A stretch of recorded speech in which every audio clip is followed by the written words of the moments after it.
The Masters is expected to bring in $70 million in merchandise sales, with the Masters Gnome selling out in the first hour per front office sports. You see that there's $70 million for people. Remember, you can only buy Masters memorabilia in Augusta. You can't buy it online. They don't sell it anywhere, and it has become incredibly popular. It's something that Jay Busby joined us earlier in the show and talked about these gnomes specifically. Last year, they're going to do them, sell out quickly. Everybody wants a piece of the Masters gear. And Coley, I want to just have a nuanced conversation here because I'm genuinely trying to figure this out. I am not a golf fanatic by any stretch of the imagination. I've never hidden that.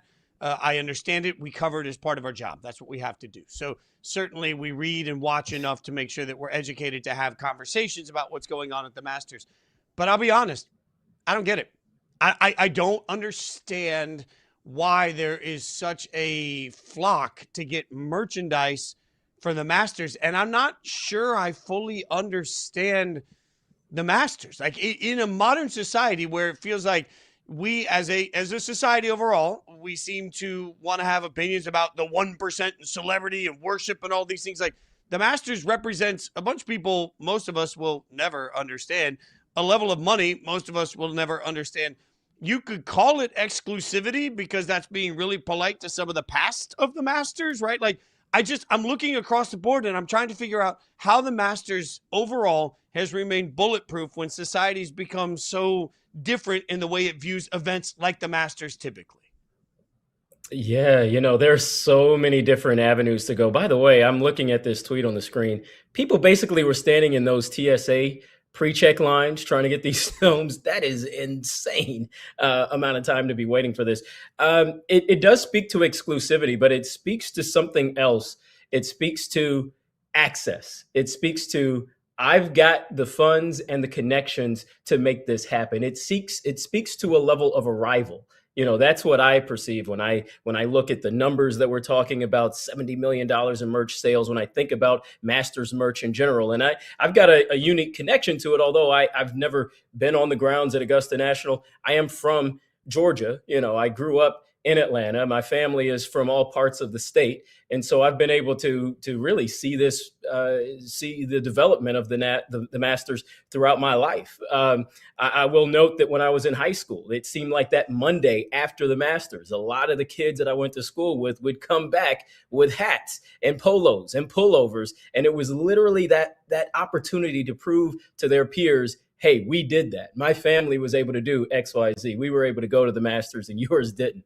And I guess for that reason, for my entire life, I've just kind of been in the same boat as you, where I'm just like, I don't quite get the appeal. The logo, amazing. The marketing behind the logo, having the U.S., making it yellow, putting the flag there on top of the state of Georgia, beautiful. I love that. I love the marketing of that. But that's not why these merchandise items sell out. It's not because the logo is so beautiful and so iconic. It's literally because of something else. And it speaks to this level of, I can do something that you can't do. I witnessed those kids who would come back and now they've got friends that they didn't have before. Even teachers are talking to them that didn't talk to them before. It just felt like there was a level of access that was afforded to them that the rest of us who weren't in a position to go or necessarily wanted to go in some cases to Augusta National, we didn't have. And I think that's where it just gets a little uncomfortable for me. But by all means, it is one of the most popular sporting events in the country, let alone the world. And I am proud to say that an event like that is held in a place that I still call home. So I've been to Augusta twice for different events when I was in music, and I had the opportunity to play Augusta once, and I declined, not because I'm against Augusta, but because I was touring with guys that were much bigger golf fans than I was, and I wanted to give them that, like, it mattered to them. It didn't matter to me, so I gave it to them. So I say that because the context of, well, you just have to be there to experience it.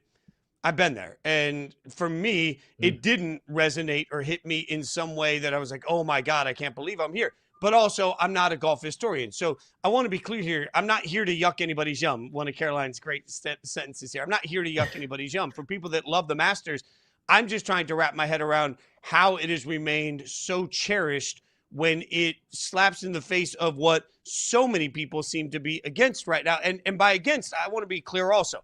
I'm not a political person. I want to say that loudly and clearly here. There are right now are a large group of people that are very left leaning, for example, that will look at it and say, hey, I don't want to celebrate a place with a problematic history. The Masters certainly has that for who they didn't allow in for a very long time. We all know that.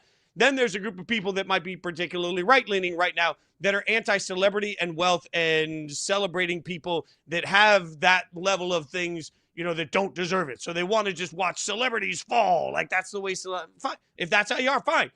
That also speaks to what the Masters represents. Yet everybody seems to come together and kumbaya this thing like it's some great cherished moment that A, doesn't have a problematic history, and B, isn't about some level of I can get in and you can't, which is fine. Like again, it's fine. Like I'm willing to admit that I came from nothing, so I'm never really gonna understand country club lifestyle. Like my parents, we worried about how to eat. We had one box of mac and cheese in the family for the day for the family of four to eat. Like so, when I was a kid growing up, I was just worried about whether or not I was going to have enough food to eat. I will never be somebody that truly relates to country club lifestyle. That doesn't mean I fault somebody that does, Coley. I just have, I step back from this all the time and I think, man, the way we celebrate the Masters for a bunch of people that are never going to be able to afford to go on their own, from a bunch of people that can't even afford to play basic level of golf anywhere around, that are watching this and celebrating it. I don't know how it's managed to stay so insulated from criticism, because the entire thing seems to be sort of built around criticism. Even the concept of, oh my God, pimento cheese sandwiches, which look fine, are $1.50 or $3 or whatever they are. Okay, how much money did you have to get in the gates? So like, it's cool that they allow the incredibly wealthy people that are there to eat affordably, but it's not like they're turning around and saying, hey, we're going to bring in school kids from the area to eat cheap pimento cheese sandwiches. Like, the entire thing is about opulence, and it's about, having something nobody else can have. And it's about this beautiful, perfect golf course that most people are never going to be able to walk on. And, in a society where right now, my God, an actress can come out and show their house and people immediately destroy that actress for having so much wealth. But then we turn around and celebrate the wealth that we see in this. Like, it's just, it all feels so strange to me that it gets propped up. And it feels like this 1 week every year, we put blinders on to so many things, and we just say, oh God, what a beautiful golf course about the history of golf. I don't understand. Yeah, it is a very complicated history. And what you just spoke to is the legacy and the history of the South, to be perfectly blunt. As a native Southerner, I feel like I can actually sit here and affirmatively say that. You did touch on the history. I'm going to go on and give the history. It was 1933 when the grounds were finally established there in Augusta, Georgia. It wasn't until 1975 until a Black person could actually step foot on the grounds without being a caddy or working in the kitchens and working behind the scenes that way. In 1975, that was Lee Elder, who played the golf course for the first time as a pro.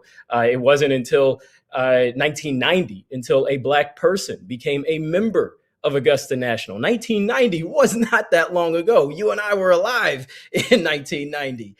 It wasn't until 1997 until a Black person won the event, that being, of course, Tiger Woods. It wasn't until 14 years ago that a woman became a member of the club, that being former Secretary of State Condoleezza Rice. And so there is a very, very, very complicated legacy and history with Augusta National. And it is why there are people like you and I who do have this sense of pause.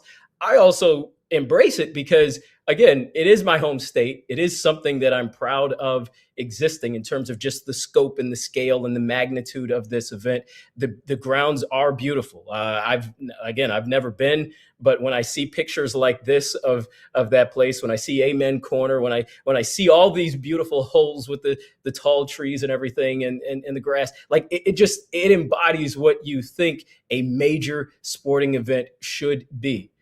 But it also comes with that complicated legacy. And I mean, for me, someone who doesn't necessarily look like the target demographic to go to Augusta National, it was 1997 when I opened my eyes for the first time and said, hey, I actually might want to check this out at some point. I was in middle school at the time, and I remember, I will never, ever forget that Easter Sunday. My dad and I was a baseball player growing up. My dad and I went to our local park, hit some ground balls, did some batting practice and all that.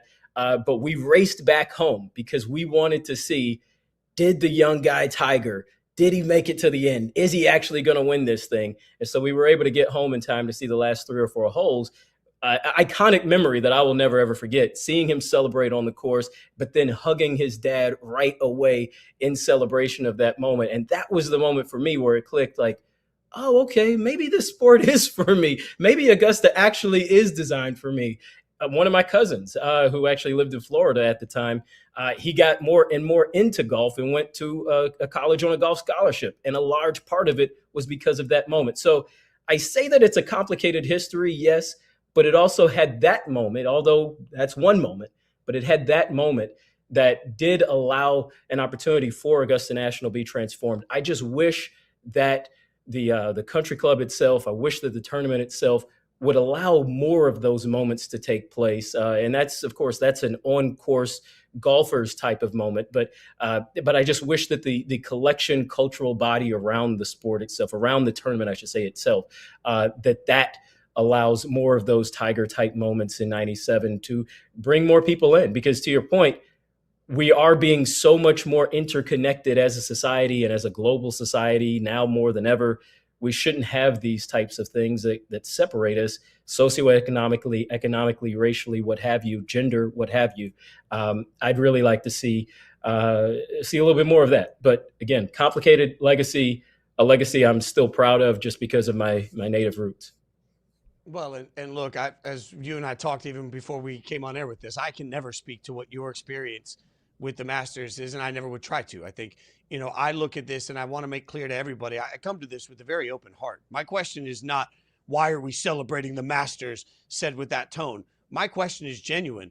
Why are we celebrating the Masters? I want to learn more about why everybody relates to it, because certainly, as you pointed out, Coley, it's a complicated history.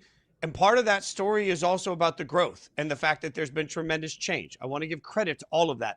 I'm just trying to wrap my head around it. And, frankly, one of the beautiful things about us having microphones is we get to have real, honest conversations, just figuring these things out. Not everything's about a take and not everything's about an argument. Sometimes it's just about an open dialogue. And that's what we're trying to have around the Masters.